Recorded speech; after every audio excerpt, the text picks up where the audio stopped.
On the last episode, I shared some stories that I hoped would inspire you if you worry about travel going wrong. Look, safety is a valid concern to have as you travel the world. So, on today's episode, I want to explore a different angle of how to help ensure that you have wonderful travel experiences. Specifically, the role of karma in our travels.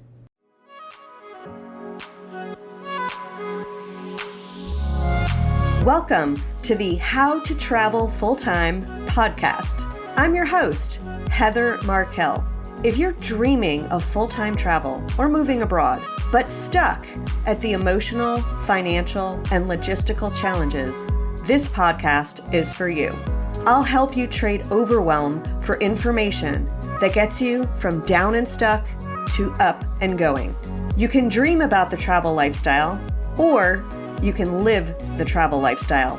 If you're ready to live it, then let's jump in together.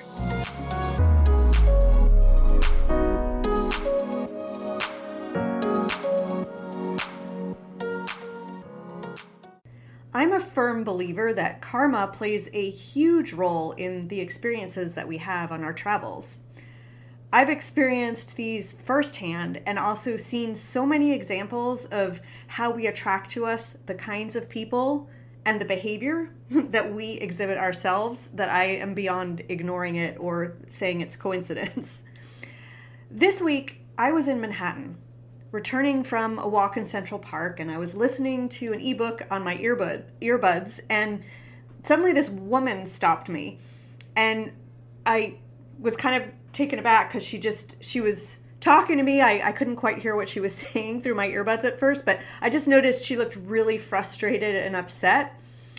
So I turned off my ebook, so I'd tap my earbud, and then she asked me if I knew where the ASPCA is. And if you aren't familiar with that term, it's our local animal shelter. So I did know, so I told her where it was. She was about 7-8 blocks off. And because we were, on my path to where I was going, I accompanied her to the corner and we walked really slowly. I tried to match her pace. So I noticed that she was carrying 2 bags, and one of them was a pet carrier, and it was her cat. And she just seemed really sort of displaced and just energetically, something just seemed off. I learned the cat's name is Joy, and that Joy is 13 years old. So this woman, it turns out, had come all the way in from Staten Island to have her cat put to sleep because she tried to go see the vet near her, but she couldn't afford the bill. And she had apparently been walking around for some time. She took the subway in. She was completely off base. She did have Google Maps. And she was unable to find the ASPCA. And I just thought, wow, she must not really have wanted to go. So, as we were talking and walking, I took her energy in, and I realized I could not imagine going alone to a shelter for this horrible reason. So I asked her if she would like me to go with her to the shelter. And she gratefully accepted. So we walked all the way there slowly, and we talked a lot, and I learned her name is Christy, and Christy's from Barbados. And sadly, she, I guess a few weeks ago, she had a kitten, and he ran out the door when she opened it and apparently got run over by a car. She also has a 4-year-old dog and 2 kids who are going to be really upset when Joy doesn't return. She said she had been crying already for a couple of nights. Along the way, we talked about random things. We spoke about the rum from Barbados. So she asked me if I'd been to the Caribbean. So when I mentioned Barbados as one of the places I've been, she said she was from there. And so I told her a funny story about rum not liking me. And she said she would not drink that stuff because it's much too strong. And finally, we approach the animal shelter, and I was just so sad when, to learn that essentially this cat who just looks beautiful, and this woman loves her obviously and has the integrity to go with her for the, if she is going to be put down, that she's not quite sure why Joy is unwell. And I was relieved to hear that before going the path of putting Joy to sleep, that the ASPCA would first give her a checkup. So we arrived at the shelter. She checked in, and she had to look for her ID. So while she was doing that, I held Joy in the cat carrier, and Joy's eyes just followed Christy's every movement. I hugged her goodbye at the elevator, and I'm really hoping that she had been able to leave the shelter with Joy and with a solution to bring her back to health.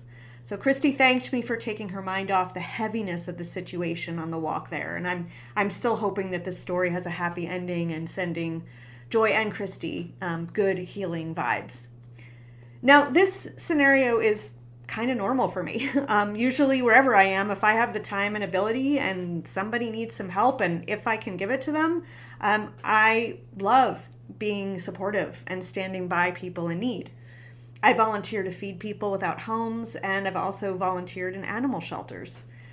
So as I've traveled the world, I have met beautiful people who I just couldn't believe, who, I meet, I hardly know them. They take me in. They've offered me food, conversation, companionship, safety, so many things that I'm so grateful for. Last episode, I talked about a miraculous experience I had had between Africa and Johannesburg, between Johannesburg and Cape Town, and on the train. So if you haven't listened to that episode, you might want to check it out because it's quite a story.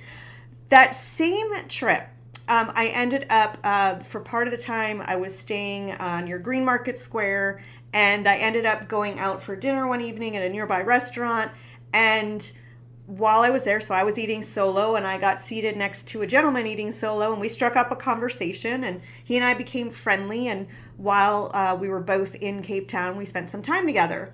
Now, his hotel was a few blocks from mine, and one evening, a different evening, I went out to get some takeout and come back to my hotel, and, no incident. Basically, I walked down the street, went to the restaurant, ordered, picked up my food, left, came back to the hotel. Done.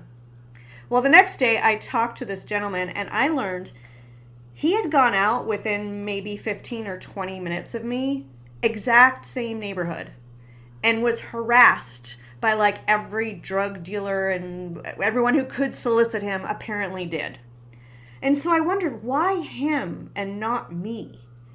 I don't know his whole life story, but this was an example that just sealed in for me that it's really important to be good and kind to people so that you attract those same people back to you. It just seemed weird to me that he and I had both walked the same street minutes apart and had two radically different experiences. So earlier this year, I did a pet sit in Bed-Stuy. Compared to where I grew up, it's definitely a rougher neighborhood. And when I got there the first time, I gotta admit, I was not completely comfortable. And so as I acknowledged my fear, I challenged myself. So instead of going inward and looking at everything around me as something scary, I decided that if I saw someone that gave me a little bit, like I wasn't sure what to do, that I was just gonna smile and say hello to everyone. And so I did. And the entire time I was there, everyone that I saw, even those that looked maybe a little rough around the edges, would say hi and smile back. In Costa Rica, I spent some time in this wonderful town called Uvita. And one day I decided to trek to a nearby waterfall, which involved a long walk up a hill. Now, happily, I passed a herd of cows along the way, so I took some pictures, and I was kind of lost in my thoughts as I continued walking upwards. And when I saw this youngish looking man walking down the road towards me, I was suddenly aware that even though there were houses by the road, it just had no people apart from him and I. And I think I mentioned this story in an earlier episode, but here's a different take. So this man ended up asking if I wanted to follow him to see some place that he wanted to show me. And I had that tingly sensation of danger, like up and down my spine. So I refused. Now, I walked off and he could have followed me. He could have grabbed me. There's many things he could have done, but he didn't. And when it came time for me to walk back down that road, as I did, and I was thinking, I wonder if I'm going to see this guy again. Like, am I going to be okay? This couple that I had met at the waterfall ended up driving past me as I walked. I thought they were long gone. And they offered me a lift back to where I was staying, which I accepted. So these are just a few stories to illustrate my point. Karma plays an important role in who you meet and how they treat you. So if you're thinking of traveling full-time, I urge you to pay close attention to how you treat other people in your day-to-day life. And if you want to have beautiful travel experiences, then make an effort to be the beautiful person that you want to meet as you prepare for your travels and even as you take them. On another note, I wanted to mention that this week, I'm really excited, I launched the Full-Time Travel Academy. It's a natural progression, and I'm just so psyched. I created Heather Begins in 2018, and back then it was meant to be just a blog for me to journal and share my travel experiences. But since then, I've created so many pathways for other people to live this lifestyle that all those things needed their own home. So please come check it out at fulltimetravelacademy.com, and I'll drop the link in the show notes. I hope you have a wonderful week and that you build great karma, and I will talk to you on the next episode.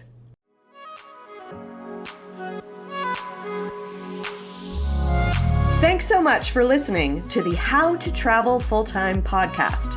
If you loved it, please leave a review and let us know. Make sure to subscribe to get the latest episodes. Check out the show notes for important resources related to this episode, and come visit us at travellifestylecoach.com to learn more great information. If you're ready to get started with the lifestyle, go to moneyfortravelbootcamp.com, where you can learn all the strategies to afford this amazing lifestyle. Talk to you next week.